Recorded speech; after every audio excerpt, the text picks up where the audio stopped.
Good evening money Guru women budget special में आपका स्वागत है। मैं हूं आपकी होस्ट चारू गर्ग।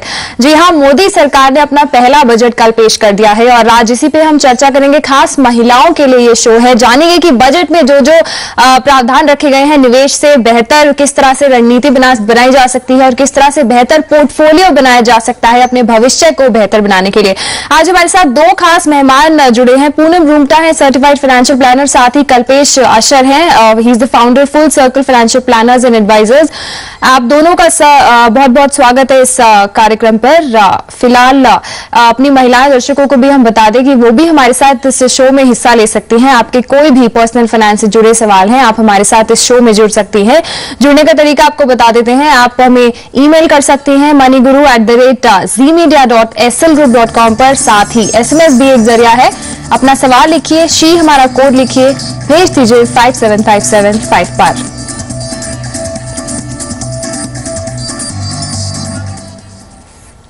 पूनम, मैं आपके पास सबसे पहले आना चाहूंगी कि बजट कल पेश हो चुका है और काफी इंडस्ट्री एक्सपर्ट्स और कॉर्पोरेट्स की जो हमने राय ली, बजट में काफी सकारात्मक उन्होंने बोला है कि काफी पॉजिटिव देखने को मिला है। पूनम, आपका क्या कहना है इस बजट पर?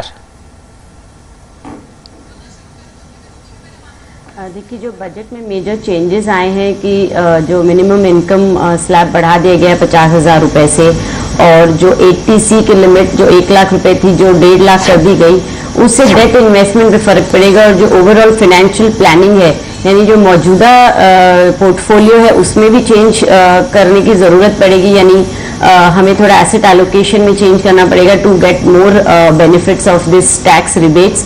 और फ्यूचर यहाँ से आगे किस तरीके की प्लानिंग करनी है उसमें भी फेरबदल करना ज़रूरत, हर एक इन्वेस्टर को अपना रीलुक करना पड़ेगा अपने पोर्टफोलियो को, ताकि वो बेहतर टैक्स की बेनिफिट्स उठा सकें।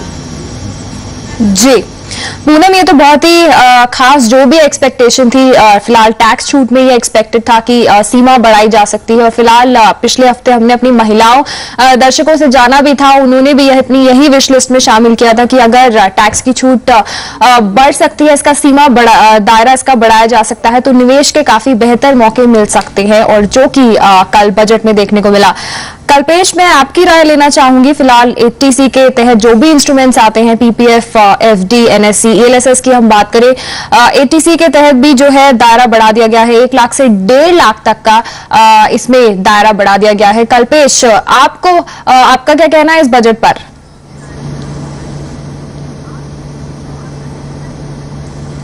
इस बजट को देखते हुए एक चीज तो तय है कि जो नॉर्मल इन्वेस्टर है या नॉर्मल इंडिविजुअल है, उसके हाथ में पहले से ज्यादा अब कुछ जमा राशि रहेगी। और वो जमा राशि जब हाथ में रहती है तो ये ऑब्वियस है कि उसको इन्वेस्टमेंट के ऑप्शंस भी काफी मिलेंगे। सबसे बड़ी बात तो ये है कि PPF का जो स्लैब बढ़ाया गया है 1 लाख से लेकर 1.5 लाख तक, ये बहुत ही एक अच्छा और पॉजिटिव मूव है, क्योंकि PPF एक ऐसी चीज है जो लॉन्ग टर्म के लिए बहुत ही फायदा साबित होती है एक नॉर्मल इन्वेस्टर के लिए।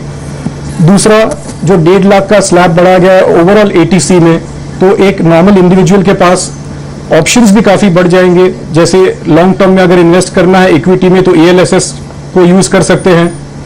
फिर EPF जो सैलरीड एम्प्लॉयज के लिए है वो यूज हो सकता है। और insurance premiums if you want to take, आपको अच्छा एक ऑप्शंस मिलता है उसमें। तो बेसिकली बजट को लेके कॉमन मैन के लिए मैं तो काफी सेटिस्फाइड हूं कि 80C में जो 1 लाख से 1.5 लाख का इंक्रीमेंट हुआ है और PPF का भी जो 1 से 1.5 लाख का हुआ है, it is a very positive move. लेकिन एक चीज ये भी देखनी है, जैसे हमने देखा कि एक इन्वेस्टर के पोर्टफोलियो को लेकर, क्योंकि म्यूचुअल फंड के डेट एलोकेशन में भी काफी चेंजेस हुए हैं होल्डिंग पीरियड को लेके और टैक्स स्लैब में, तो हर एक इन्वेस्टर को ये एक सही मौका रहेगा कि अपना पोर्टफोलियो और असेट एलोकेशन रिविजिट करे और रीचेक करे। But overall for the common man एक बहुत ही अच्छा और प्रोग्रेसिव बजट है ये। जी बिल्कुल कल्पेश, पूनम ने भी यही राय दी। और जो बजट 2014-15 पेश किया गया, आम आदमी की जरूरतों को ध्यान में रखकर पेश किया गया, साथ ही महंगाई दर को कंट्रोल करने पर भी हिसाब से बजट को पेश किया गया। और सबसे अच्छी बात ये करी गई है कि टैक्स छूट की जो सीमा बढ़ाई गई है, एटीसी के अंदर जो इंस्ट्रूमेंट्स हैं उनकी सीमा बढ़ाई गई है। इससे निवेश के काफी विकल्प मौजूद होते हैं। चलिए, कुछ महिलाएं दर्शक भी हैं हमारे साथ जुड़ी। हमारी पहली दर्शक है रूपम है। रूपम, स्वागत है आपका, सवाल पूछिए अपना। जी रूपम, आप सुन पा रही हैं हमारी आवाज? चलिए, लगता है रूपम से हमारा संपर्क टूट गया है। इनका सवाल फिलहाल ईमेल के जरिए भी इन्होंने सवाल पूछा है। इनका सवाल है, पूनम मैं आपसे जानना चाहूंगी, हाउसवाइफ है ये, फिलहाल 49 इनकी एज है और इन्होंने अपनी बेटी के लिए भी पूछा है। इनकी बेटी की उम्र 20 साल है, उसकी शादी फिलहाल इन्होंने 5 साल के मध्यम अवधि के निवेश की बात करी है। उसके लिए 35,000 मंथली ये इन्वेस्ट करना चाहती हैं। पूनम हाउसवाइफ है ये, फिलहाल हाउसवाइफ के लिए आप क्या ऑप्शंस देंगी, और साथ ही जो उन्होंने मध्यम अवधि के लिए भी बात करी है उस पर आपकी क्या राय है पूनम? देखिए, normally every housewife wants to keep a short term horizon. वो बहुत लॉन्ग टर्म नहीं सोचती हैं और थोड़ी कंजर्वेटिव इन्वेस्टर होते हैं, यानी उन्हें सेफ इन्वेस्टमेंट्स करने में ज़्यादा इंटरेस्ट होता है। वो इक्विटी मार्केट्स की रिस्क नहीं उठाना चाहती हैं। और यहाँ जो इनका गोल है 5 साल का, ये मीडियम टर्म गोल है, जिसमें इक्विटी मार्केट की वोलेटिलिटी जो है वो शायद इनके लिए ठीक नहीं रहेगी। So she should opt for a hybrid kind of investment, जिसमें डेट और इक्विटी दोनों का ही निवेश हो, तो इनको सेफ्टी भी रहेगी और सिक्योर्ड फील करेंगे। तो इन्हें म्यूचुअल फंड की SIP का रुख करना चाहिए, जो बैलेंस टाइप के फंड में इन्वेस्ट करती है, जिसमें इक्विटीज और डेट दोनों तरीके इन्वेस्टमेंट्स होते हैं। तो ये बेनिफिट उठा सकते हैं और 5 ईयर होराइजन पर।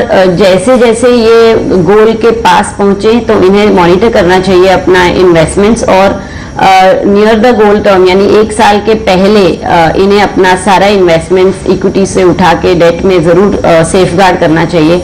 बट ये सब करने से पहले बहुत इंपॉर्टेंट है कि जो भी आपका गोल है या जो भी आपकी फ्यूचर नीड्स है, फाइनेंशियल नीड्स है, उतनी आपका रिस्क कवर यानी एक इंश्योरेंस बैकअप के जरिए होनी जरूरी है, ताकि हर सीन में आपका गोल अचीव हो पाए। जी बिल्कुल, ये थी पूनम की राय। इन्होंने बताया SIP के जरिए ये फिलहाल निवेश कर सकती हैं। SIP से इनको एवरेजिंग का फायदा ये उठा सकती हैं। और पूनम के जो उन्होंने रिकमेंडेड फंड्स बताए हैं इनके हैं HDFC prudence Reliance regular savings fund में निवेश कर सकती है। कल्पेश, आपने पूनम की राय सुनी होगी, मैं आपकी राय जानना चाहूंगी कि इसके अलावा क्या ये डाइवर्सिफाइड इक्विटी फंड का भी चुनाव चुन सकती हैं, क्योंकि ये हाउसवाइफ है, ये अगर इक्विटी में इन्वेस्ट नहीं करना चाहती है, ज्यादा जोखिम नहीं उठाना चाहती है, तो डाइवर्सिफाइड इक्विटी फंड इनके लिए क्या सही ऑप्शन होगा?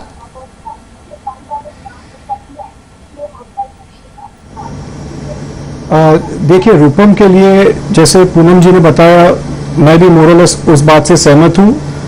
लेकिन जो 35,000 पर मंथ ये जो इन्वेस्ट करना चाहती है 5 इयर्स के लिए, वो ज़्यादा लंबा गोल तो कहा नहीं जा सकता। It could be termed as a medium term goal, और what she could do is she could invest around 50%, मतलब around 15 to 17,000 in diversified equity funds, और जो बैलेंस उनका अमाउंट है वो एक डेट या तो एक बैलेंस्ड फंड में भी एक्सपोजर ले सकती है। अब इन दोनों का लॉन्ग टर्म के लिए अगर एक 5 ईयर का होराइजन रख के एक वेटेड एवरेज निकाला जाए तो तकरीबन 10 या 11% का एक रिटर्न उनको बनता है। और अगर she continues this in a focused and disciplined way which she has already set her goals, I feel that if 10 और 11% उनको एक ब्याज दर कंटिन्यू होता है उनका, तो she could make a corpus of around 25 to 27 lakh on a weighted average return basis of around 10 to 11%, combining the combination of equity, balanced and debt. So I think she is very focused, और उनको ये जरूर करना चाहिए और जितनी जल्दी हो सके करना चाहिए। जी बिल्कुल, मध्यम अवधि का इनका निवेश है और कल्पेश की भी राय ही ये सुन चुकी हैं। इन्होंने बताया डाइवर्सिफाइड इक्विटी फंड में फिलहाल 40% जो इनका निवेश की रकम है उसको इन्वेस्ट कर सकती है। उसके बाद ये 5वें साल में लिक्विड फंड में शिफ्ट कर सकती है और बाकी जो 60% इनके निवेश की रकम है वो मीडियम टर्म फंड में, डेट फंड में निवेश कर सकती हैं। फिलहाल कुछ और सवालों को भी हम शामिल करेंगे और जानेंगे कि बजट में जो प्रावधान निकल कर आए हैं उससे किस तरह से आप अपना पोर्टफोलियो बेहतर बना सकते हैं। अभी रुकते हैं एक छोटे से ब्रेक के लिए। आप बने रहिए हमारे साथ, देखते रहिए Money Guru women budget special.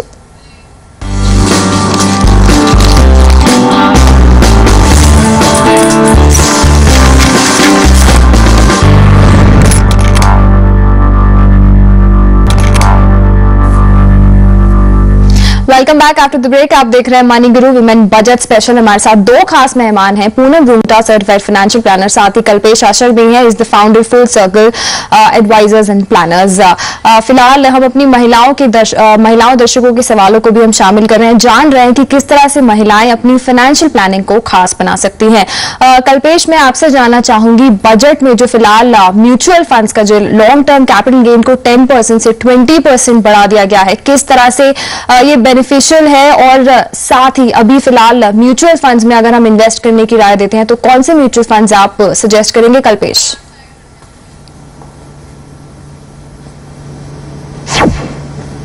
देखिए, बेसिकली ये जो मूव हुआ है फ्रॉम 10% टू 20% और होल्डिंग पीरियड को 12 मंथ्स टू 36 मंथ्स किया गया है डेट फंड को लेके, ये काफ़ी एक गेम चेंजर सा मूव है और इसके implications on the face of it तो ऐसे लगता है कि आदमी को एक और ऑप्शन जो पहले नहीं था, people will probably tend to move their deposits towards bank FDs. लेकिन एक और चीज़ देखने वाली है कि इसमें और भी ऑप्शंस जो होते हैं लिक्विड फंड्स के होते हैं, तो लिक्विड फंड्स के ऑप्शन अभी भी जिनको रेगुलर पार्किंग ऑफ मनी की ज़रूरत होती है वो ऑप्शंस अभी भी रहेंगे, लेकिन श्योरली जो एफएमपी प्रोडक्ट हुआ करता था वो काफ़ी रिडंडेंट या अभी उसकी अट्रैक्टिवनेस काफ़ी कम हो जाएगी। और म्यूचुअल फंड को अगर आप देखें तो एक लॉन्ग टर्म व्हीकल ही कहा जाता है, तो अगर एक निवेशक को डेट फंड में इन्वेस्ट करना है तो उसको अभी अपनी अवधि 3 साल से ऊपर ही रखनी पड़ेगी। और डेट फंड का जो बेसिक नेचर है कि परफॉर्मेंस उसका काफ़ी बेटर हो सकता है अगर फंड सिलेक्शन अच्छा हो, तो an investor should take a calculated call in a debt fund if he wishes to stay for a longer duration time or if he wishes to choose a FD. जी बिल्कुल। पूनम, आपसे जानना चाहूंगी कि infra bonds का भी प्रस्ताव की बात की गई है कि बैंकों को लॉन्ग टर्म इंफ्रा बॉन्ड्स जारी करने की मंजूरी का प्रस्ताव भी रखा गया है। इंफ्रा बॉन्ड्स की बात करें तो इसमें 10, 15, 20 साल का जो टाइम होराइजन है उसमें आप इन्वेस्ट कर सकते हैं, साथ ही इसमें रिटर्न भी अच्छा मिलता है। इंफ्रा लॉन्ग टर्म बॉन्ड्स पे आपकी क्या राय है पूनम? देखिए, ये बिल्कुल क्लियर है कि government wants to route all the savings towards the government investments. यानी जो म्यूचुअल फंड में भी जो चेंजेस लाए गए हैं specially for the date funds, जो रेट ऑफ इंटरेस्ट टैक्सेशन बढ़ा दी गई है, उससे ये एक क्लियर व्यू मिल रहा है कि government wants the people to penetrate through mutual fund into equity funds and not debt funds. अगर डेट एसेट एलोकेशन करना है किसी को भी अपने पोर्टफोलियो में, so they have made it again the bank FDs and other government instruments more effective, more tax efficient than the mutual fund route. So ये clear indication है गवर्नमेंट से कि म्यूचुअल फंड के थ्रू आप equities में निवेश करें और बाकी एसेट्स के लिए आप दूसरे रुख करें जो गवर्नमेंट इंडिकेटेड है। तो जो इंफ्रा बॉन्ड्स है उसमें लॉन्ग टर्म आपका पैसा पाक रहेगा और उसमें इंटरेस्ट अच्छा मिलेगा और उसमें टैक्स छूट मिलेगी, तो गवर्नमेंट के हाथ में ज्यादा रकम आएगी from the savings of the people. So this is the way to balance, this is the government's way to balance the savings of the people into the economy. जी बिल्कुल, तो कहीं ना कहीं लॉन्ग टर्म इन्वेस्टमेंट के लिए infra bonds में निवेश कर सकते हैं। साथ ही पूनम ने भी बताया कि इस पे टैक्स छूट भी मिल सकती है और रिटर्न भी काफी अच्छा मिलता है। सुनीता होंगी हमारी अगली दर्शक, दिल्ली से हमारे साथ जुड़ेंगी, उनका भी हम सवाल शामिल करेंगे। हमारे साथ दो खास मेहमान मौजूद हैं। अभी रुक रहे हैं एक छोटे से ब्रेक के लिए, आप बने रहिए हमारे साथ, देखते रहिए Money Guru women special.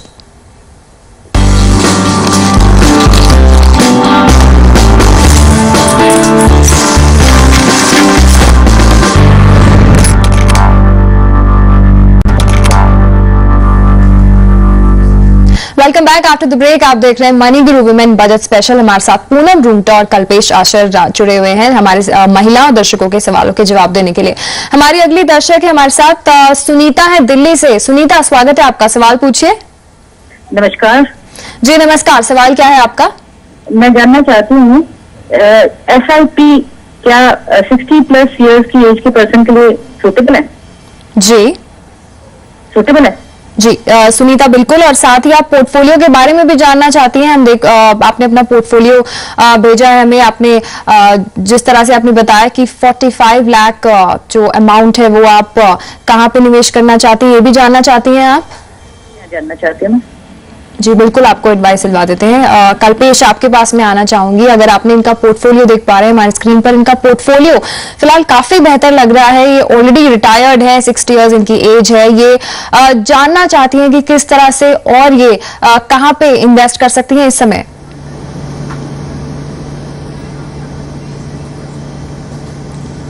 Sunita ji, आपका पोर्टफोलियो काफी स्ट्रांग है। डेट और इक्विटी में डाइवर्सिफिकेशन भी हुआ है।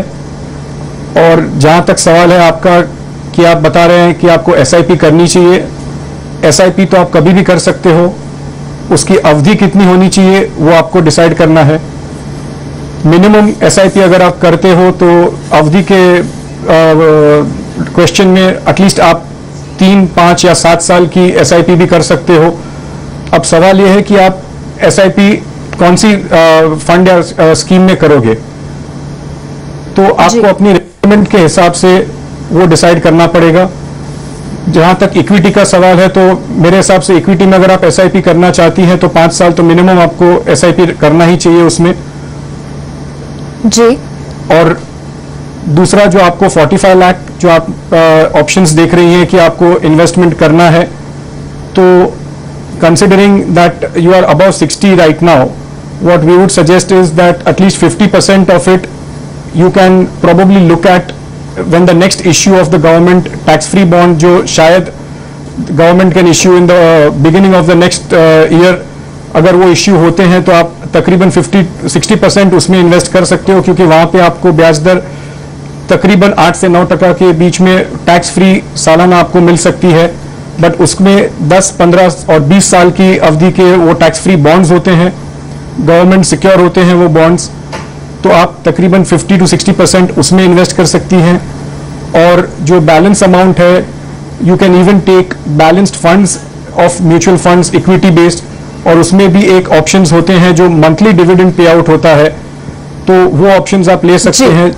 तो स्कीम में आप अगर ICICI prudential balanced advantage fund एक ऐसी है और टाटा बैलेंस फंड है, तो उसमें इक्विटी और डेट का भी एक 75-25 या 80-20 का प्रोपोर्शन होता है।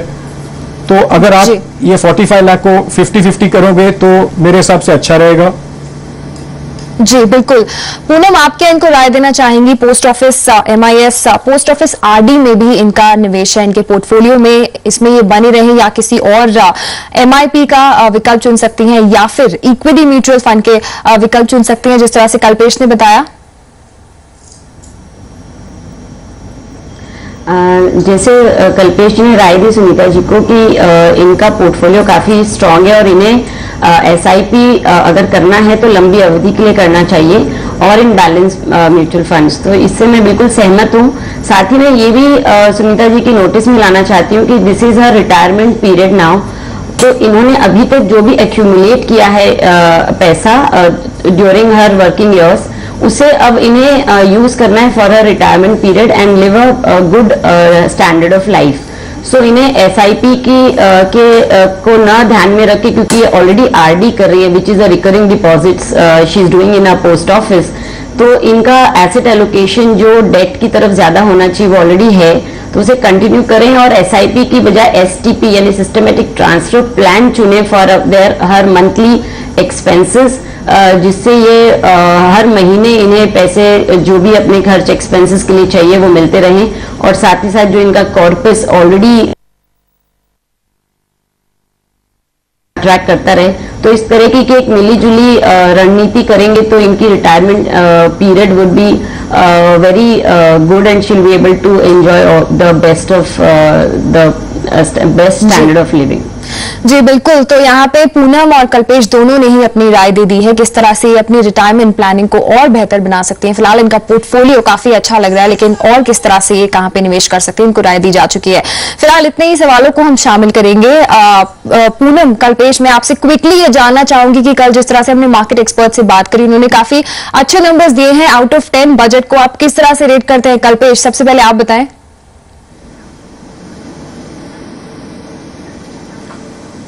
बजट ओवरऑल अगर मैक्रो लेवल पे देखा जाए तो I would rate it at a 7 on 10। Okay, Poonam और आप? इसमें ये चीज ऑन अ लाइटर नोट मैं कहना चाहूंगा कि we should give this government a more longer duration to work on it. Surely. Poonam, आपकी क्या राय है? Even I agree with Kalpesh ji that looking at the current scenario, जो पीछे अपने financial scenarios रहे हैं उस हिसाब से ये budget is 7 on 10 for it's a more progressive budget। चलिए, तो बहुत बहुत शुक्रिया आप दोनों का जी बिजनेस को समय देने के लिए। फिलहाल अपनी महिला दर्शकों को एक बार फिर से बताते हुए किस तरह से हमारे साथ इस शो में हिस्सा ले सकती हैं। आपकी कोई भी पर्सनल फाइनेंस से जुड़े सवाल हैं, आप हमें ईमेल कर सकती हैं moneyGuru@zmedia.slgroup.com पर। एसएमएस भी एक विकल्प है, शी हमारा कोड है। अपना क्वेश्चन लिखिए, भेज दीजिए 57575 पर। फिलहाल इस खास शो में इतना ही, लेकिन आप देखते रहिए जी बिजनेस।